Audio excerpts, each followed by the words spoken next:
كما قال رسول الله صلى الله عليه وسلم المسلم من سلم المسلمون من لسانه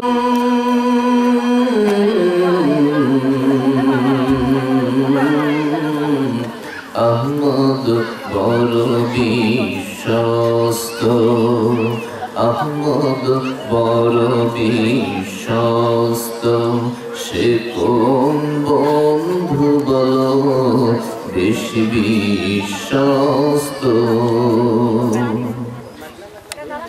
মহানবী বলে তারে কেউ বা ডাকে আমি ডাকি প্রিয়তম মহানবী বলে তারে কেউ বা ডাকে আমি ডাকি প্রিয়তম জীবনে সমস্ত যার কাছে মন খুলে দেয়া যায় যার কাছে সব কথা বলা যায় পাওয়া যায় অতি আশ্বস্ত সে কোন বন্ধু বলো বেশি বিশ্বস্ত আল্লাহুম্মা সাল্লি আলা সাইয়্যিদিনা মাওলানা মুহাম্মদ ওয়া আলা আলি সাইয়্যিদিনা মাওলানা। আলহামদুলিল্লাহ, সমস্ত প্রশংসা ও তারিফ সে মহান এলাকার মধ্য থেকে দূর দূরান্ত থেকে আগত মুসলমান ভাই ও বন্ধুদেরকে, সেই সাথে বিশেষ করে অবলা সরলা আমার সোনার মা ও বোনদেরকে কোরআনের আলোচনা, হাদিসের আলোচনা শোনার জন্য এবং করার জন্য আসার তৌফিকটুকু দান করেছেন, সুযোগটুকু দিয়েছেন। এই জন্য আমরা দিল থেকে শুকরিয়া আদায় করছি। সকলেই বলি আলহামদুলিল্লাহ। অথবা দরুদ বিশ্ব নবী সাইয়্যিদিনা, সর্বকালের সর্বযুগের সর্বশ্রেষ্ঠ নবী রাসূল মহানায়ক জনাব মুহাম্মদ রাসূলুল্লাহ সাল্লাল্লাহু আলাইহি ওয়াসাল্লামের দরবারে, যে নবীকে সৃষ্টি না করলে পৃথিবীর কোনো কিছুই সৃষ্টি করা হতো না, যে নবীকে সৃষ্টি না করলে কুল কায়নাত কোনো কিছুই আল্লাহ রাব্বুল আলামিন বানাতেন না। সুতরাং সেই নবী পাকের দরবারে আবারও আমরা দুরূদ শরীফ পাঠ করছি। সকলেই বলি সাল্লাল্লাহু আলাইহি ওয়াসাল্লাম। আমি অত্র এলাকার মা বোনদেরকে বিশেষ করে বলছি, আপনারা এখনো যারা জালসায় আসেন নাই, বাড়িতে সমস্ত কাজকর্ম শেষ করে, যেহেতু প্রায় দ্বিপ্রহর এসে গেছে, দুপুরের মুহূর্ত এসে গেছে, 11:30 বেজে গেছে, অতএব আমার বিশ্বাস রান্না বাড়ি সকল কাজকর্ম শেষ হয়ে গেছে বলে আমাদের ধারণা। তাই আমরা এখনো যারা আসি নাই, অতি সত্বর জালসা চলে আসবে ইনশাআল্লাহ। আজকে জালসার যিনি প্রধান মেহমান, মা বোনদের জন্য এই সকাল 10 ঘটিকা হতে 9 ঘটিকা হতে আলোচনা চলছে। যিনি প্রধান বক্তা হিসেবে আলোচনা করবেন, আমাদের সুপরিচিত বক্তা বিশিষ্ট ইসলামী চিন্তাবিদ জনাব হযরত মাওলানা আব্দুল গাফফার খান সাহেব দামাত বারকাতুহু মাদ্দাসিল্লাহুল আলী, সহকারী অধ্যাপক, পদ্মা কলেজ, পাবনা। অত্যন্ত চমৎকার আলোচনা করবেন। আমরা যাকে চিনি এবং জানি, রাস্তাঘাটে একটু আসে, একটু মা বোনেরা যারা রাস্তাঘাটে আসছেন, রাস্তাঘাটে দাঁড়িয়ে আছেন, আমি খবর পেয়েছি, আমার কাছে খবর এসেছে, আপনারা যারা রাস্তায় দাঁড়িয়ে আছেন, দোকানপাটে ভিড় না করে আমরা অন্তত পক্ষে কোরআনের আলোচনা, কোরআনের মাহফিল এখানে সময় দেব। আমরা বাড়ি থেকে বের হয়েছি জালসার উদ্দেশ্যে, আমরা কিন্তু দোকানপাটের উদ্দেশ্যে বাড়ি থেকে বের হই নাই, আর দোকানপাট করাও হয়েছে এই জালসাকে কেন্দ্র করে। তাই আমি অনুরোধ করব মা বোনেরা, আমরা রাস্তায় না থেকে আপনাদের নির্ধারিত জায়গা, সংরক্ষিত জায়গায় আমরা অবস্থায়। দুই হলো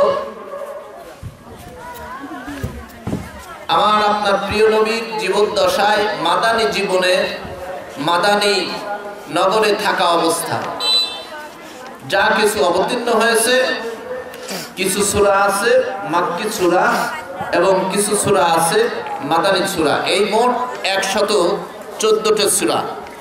এই সর্বমোট 114টি সূরা আল্লাহ রাব্বুল আলামিন প্রিয় নবীর উপরে মক্কাতে থাকা অবস্থা এবং মদিনাতে থাকা অবস্থায় অবতীর্ণ করেছেন। সকলেই বলি আলহামদুলিল্লাহ।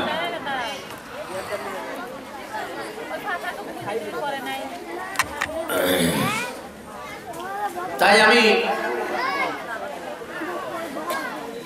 আমার প্রিয় নবী, বিশ্ব নবী মুহাম্মদ রাসূলুল্লাহ সাল্লাল্লাহু আলাইহি ওয়াসাল্লাম মাদানী জীবনে থাকা অবস্থায় মদিনার শহরে অবস্থানরত অবস্থায় এই সূরাটি আল্লাহ রাব্বুল আলামিন অবতীর্ণ করেছেন। আর সেই সূরাটির নাম হলো সূরাতুল বাকারা। এই সূরা বাকারার আমি 24 এবং 25 নম্বর আয়াতে কারিমা তিলাওয়াত করেছি। এর উপর সম্যক কিছু ধারণা আমি আপনাদের দেব ইনশাআল্লাহ। প্রিয় নবী, বিশ্ব নবী যখন মদিনা শহরে পদার্পণ করলেন, মক্কা ছেড়ে মদিনায় হিজরত করলেন, তিনি মক্কাতে থাকা অবস্থায় মক্কার মানুষদের স্বভাব চরিত্র যেমনটি দেখেছিলেন, মদিনার শহরে গিয়েও অনুরূপ কিছুটা লক্ষ্য করতে পারলেন। অর্থাৎ মানুষ যে তারা ইসলাম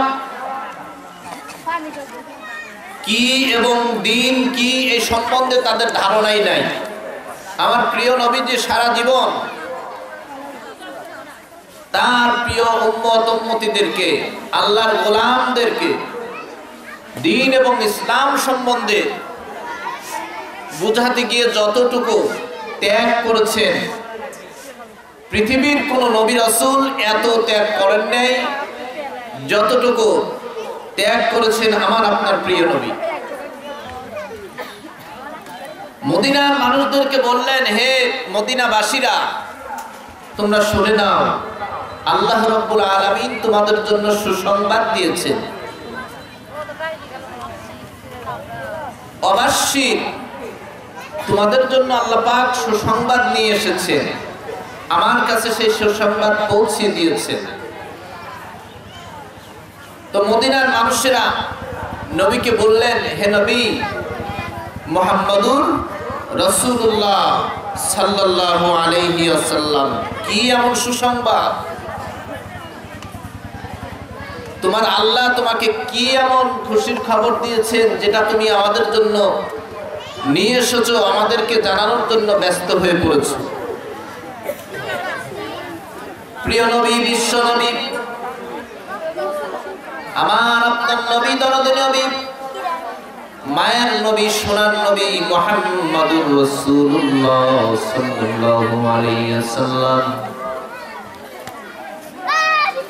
तमाम পৃথিবীর মানুষদেরকে লক্ষ্য করে বললেন, ও মদিনার মানুষেরা, তোমরা শুনে নাও,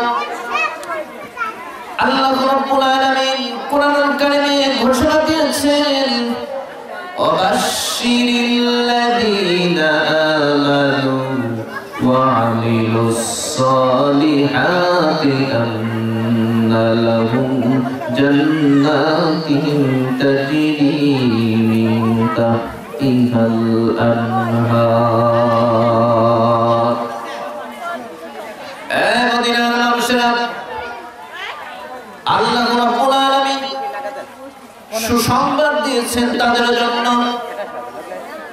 আল্লাযীনা আমানু, যারা ঈমান আনবে, ঈমান এনেছে আল্লাহর প্রতি এবং ঈমান আনবে আমার আল্লাহর প্রতি, যিনি প্রভু পরওয়ারদিগার আমাদেরকে খাওয়ান পরান আমাদেরকে সৃষ্টি করেছেন, যিনি আল্লাহ রাব্বুল আলামিন মায়ের গর্ভে 10 মাস 10 দিন লালন পালন শেষে আমার পৃথিবীর জমিনে তাদের দায়িত্ব নিজে আল্লাহ তুলে নিয়েছেন। অতএব ওদের জন্য সুসংবাদ, ওদের জন্য খুশির খবর, যারা ঈমান আনলো সেই সাথে ওয়াআমিলুস সালিহাত।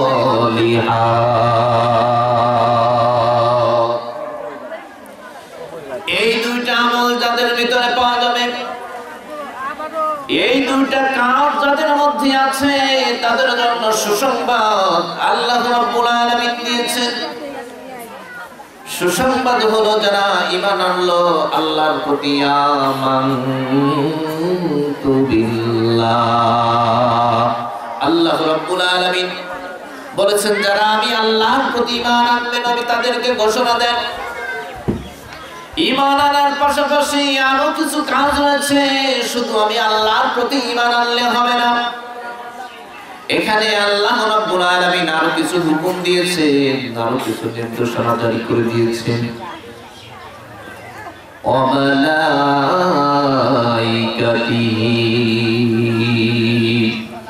আমি আল্লাহর প্রতি ঈমান আনার পাশাপাশি যখন ওয়া মালাইকাতিহি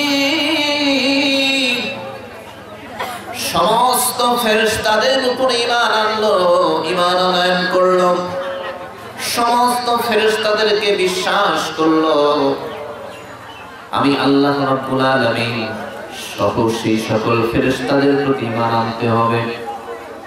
সাহাবীগণ প্রশ্ন করলেন, ইয়া রাসূলুল্লাহ, ফেরেশতা কতজন হতে পারে? আল্লাহ রাসূল বললেন, ফেরেশতার কোন সংখ্যা তোমাদের বলে দেওয়া যাবে না, তবে সর্বপ্রথম শুনে নাও, জিবরিল আমিন সহ সব ফেরেশতা, যত ফেরেশতা আল্লাহ রাব্বুল আলামিন এই পৃথিবীর জমিনে পৃথিবীর সূচনা লগ্ন থেকে পয়দা করেছেন, সৃষ্টি করেছেন, সমস্ত ফেরেশতাদের প্রতি ঈমান আনতে হবে। ফেরেশতা কতজন, ফেরেশতা কেমন হবে? আল্লাহ রাসূল এইভাবে বর্ণনা দিলেন, ও পৃথিবীর মানুষেরা, ফেরেশতাদের সংখ্যা তোমাদের বর্ণনা করে দেওয়া যাবে না, তবে শুনে নাও, আমি মিরাজের রজনীতে আল্লাহর সঙ্গে যখন দিদারে হাজির হয়ে যাই, বাইতুল মুকাদ্দাসে পৌঁছানোর পরে আল্লাহ রাব্বুল আলামিন বিশেষ একটি জায়গায় আমাকে নিয়ে গেলেন, বিশেষ একটি সীমানায় আমাদেরকে, আমি রাসূলকে আল্লাহ তাআলা হাজির করালেন। বাইতুল মুকাদ্দাস থেকে কোন কোন কিতাবে আসে বাইতুল মামুনের দূরত্ব অনেক বেশি, আবার কোন কোন কিতাবে আসছে খুব বেশি দূরত্ব নয়, তবে আল্লাহ রাব্বুল আলামিনের সেখানে কুদরতি একটা পর্দা দেওয়া আছে। এই পর্দাটা সরায় দেওয়ার সঙ্গে সঙ্গে বাইতুল মামুর উন্মোচিত হয়ে যায়। সাহাবীগণ অধীর আগ্রহে বিশ্বনবীর কথা শুনছেন, লক্ষ্য করলেন, ইয়া রাসূলুল্লাহ, আপনি যা বলছেন আমাদের শুনতে বড় ভালো লাগছে, আপনার কথাগুলো আমরা শুনতে খুব মনোযোগ দিয়েছি। ইয়া রাসূলুল্লাহ, ইয়া হাবিবাল্লাহ, আমাদেরকে সুন্দর করে বর্ণনা করে জানিয়ে দিন। বাইতুল মামুরে আমি যখন আল্লাহ দিদারে হাজির হয়ে গেলাম, সর্বপ্রথম দেখতে পেলাম আমার আপনার সকলের সুপরিচিত প্রিয় নবী, সকলের প্রাণের নবী, সকলের ভালোবাসার নবী, দয়ার নবী, বিশ্ব নবী জনাবে মুহাম্মদ রাসূলুল্লাহ সাল্লাল্লাহু আলাইহি ওয়াসাল্লাম বাইতুল মামুরে যখন উপস্থিত হলেন, দেখতে পাইলেন বাইতুল মামুরের সঙ্গে হেলান দিয়ে পিঠটা লাগায় দিয়ে বসা আছেন আমাদের সকলের জাতির পিতা সাইয়্যিদিনা হযরতে ইব্রাহিম খলিলুল্লাহ। একবার বলুন সুবহান। ইব্রাহিম ইব্রাহিম নবী আল্লাহর প্রিয় নবীকে দেখলেন, সালাম বিনিময় হলেন, কুশলাদি বিনিময় হলেন। ফেরেশতাদের বর্ণনা আল্লাহ নবী শোনায় দিচ্ছেন। তবে শোনো, বাইতুল মুকাদ্দাস সেখান থেকে বাইতুল মামুর, সেখান থেকে সিদরাতুল মুনতাহায় আমি হাজির হয়ে যাই। সিদরাতুল মুনতাহা, সিদরা শব্দের অর্থ হলো, সিদরাতুল মুনতাহা শব্দের অর্থ হলো বড়ই বৃক্ষ, বড়ই গাছ। সেই বড়ই গাছে যতগুলো পাতা আছে, যতগুলো বড়ই বৃক্ষের পাতা থাকে, ছোট্ট ছোট্ট পাতা, আমরা যেরকম আমাদের দুনিয়ার জমিনে দেখতে পাই না, অনুরূপ বড়ই বৃক্ষের পাতার মতো নয়, বরং এই পাতাগুলো বিশাল বিশাল আকারের, বিরাট বড় বড় এক একটা পাতার পরিমাণ।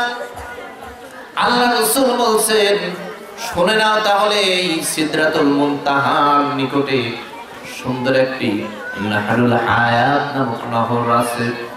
নাহরুল হায়াত নামক নহর আছে। এই নহরে প্রতিদিন হযরতে জিবরিল আমিন গোসল করেন একবার।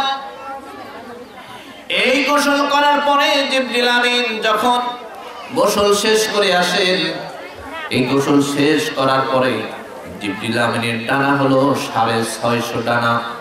এই 650 ডানা দুনিয়ার জমিনে এসে একবার ঝাড়া দেন, আর আল্লাহ রাব্বুল আলামিনের হুকুমে সেই ডানা থেকে এক একটা ফোঁটা থেকে 70,000 করে ফেরেশতা পয়দা হয়ে যান।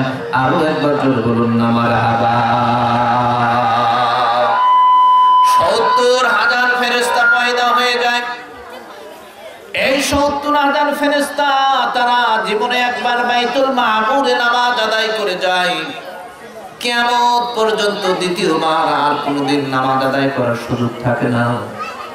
এই হলো ফেরেশতাদের বর্ণনা। তাহলে শুনে নাও, ইয়া রাসূলুল্লাহ, ইয়া হাবিবাল্লাহ, এইভাবে কতদিন যাবত জিবরিল আমিন গোসল করছেন, আর কতদিন যাবত গোসল করবেন, আর কতদিন যাবত ফেরেশতা পয়দা হবেন। আল্লাহ রাসূল বললেন, এই পৃথিবীর সূচনা লগ্ন থেকে আজ পর্যন্ত অনুরূপভাবে হযরতে জিবরিল আমিন গোসল করে আসছেন, অনুরূপভাবে ফেরেশতাগুলো পয়দা হয়ে যাচ্ছে। আর পৃথিবী শেষ না হওয়া পর্যন্ত, কিয়ামত না হওয়া পর্যন্ত অনুরূপভাবে আল্লাহর হুকুমে জিবরিল আমিন গোসল করবে, আর সেই পাখনা থেকে 70,000 করে ফেরেশতা পয়দা হবে। একবার জোরে বলুন সুবহানাল্লাহি বিহামদিহি। এই হলো ফেরেশতাদের বর্ণনা। একজন, দুইজন, 100, 200, 1000, 2000, 1 লক্ষ, 2 লক্ষ, 5 লক্ষ, কোন রকম গণনা করার সুযোগ নাই। অগণিত অসংখ্য ফেরেশতা আল্লাহ রাব্বুল আলামিন প্রতিনিয়ত এইভাবে জিবরিল আমিনের গোসলের মাধ্যমে তার ডানা থেকে পানির ফোঁটা, পানির ঝর্ণাগুলো যখন পড়ে যায় ফোঁটা আকারে, এই পানি থেকে আল্লাহ রাব্বুল আলামিন প্রতিনিয়ত 70,000 করে ফেরেশতা পয়দা করে থাকে। আর এই সকল ফেরেশতারা প্রতিদিন বাইতুল মামুরে একবার নামাজ আদায় করেন, সেখানে একবার নামাজ আদায় করে চলে যান। কিয়ামত পর্যন্ত তারা দ্বিতীয়বার নামাজ আদায় করবে, জামাতে নামাজ পড়বে, এই সুযোগ তাদের আর হয় না। তাহলে ফেরেশতাদের সংখ্যা আমাদের ধারণা হয়ে গেল, এখানে গণনা করার কিচ্ছু নাই। মুসলমান, আজকে কাঠুলিয়া ঈদগাহ ময়দান সংলগ্নে হাফিজিয়া মাদ্রাসার ময়দানে গোরস্থানকে সম্মুখে রেখে আমরা আজকের এই মাহফিলে সমবেত হয়েছি। আমার সোনার মা ও বোনেরা, মনে রাখতে হবে, এই গোরস্থান যারা ঘুমিয়ে আছেন তারা আমাদের জন্য মডেল, তারা আমাদের জন্য শিক্ষণীয় একটা বিষয়। তারা আমাদেরকে শিখিয়ে দিয়ে গেলেন, দেখো পৃথিবীর মানুষেরা, আমিও ক্ষমতাশীল ছিলাম, আমিও শক্তির বাহাদুর দেখিয়েছি, আমিও টাকা পয়সাওয়ালা ছিলাম অথবা ছিলাম না, আমারও সৌন্দর্য ছিল অথবা আমারও অহংকার ছিল, সব ছিল, ধন দৌলতের কোনো অভাব ছিল না। আজকে আমি কবরে এসে কাঠুলিয়া গোরস্থান ময়দানে কবরস্থ হয়ে শুয়ে আছি, ঘুমিয়ে আছি। তোমাদেরকেও একদিন এভাবে আসতে হবে, আমাদের মতো তোমাদেরকেও একদিন চলে আসতে হবে। আজকে এই কবরবাসীদের জন্য আমাদের কিছু করণীয় আছে। এমন কোন মুসলমান, এমন কোন মা বোন, এমন কোন ভাই বন্ধুগণ এখানে আমরা নাই যে যাদের আপনজনেরা, আত্মীয় স্বজন ইন্তেকাল করেন নাই। পূর্বপুরুষ থেকে শুরু করে বাবা মা, দাদা দাদি, চাচা চাচি, খালা খালু, অনেকেই আছেন কলিজার টুকরা বেটা বেটিও এই কবরে কবরস্থ হয়ে আছেন, ঘুমিয়ে আছেন। মা জননী হয়ে আমরা কোরআনের আলোচনা শুনছি, আর আমার সন্তান এই কবরে কবরস্থ হয়ে আছেন। এর চাইতে বড় ব্যথা, বড় কষ্ট আর কি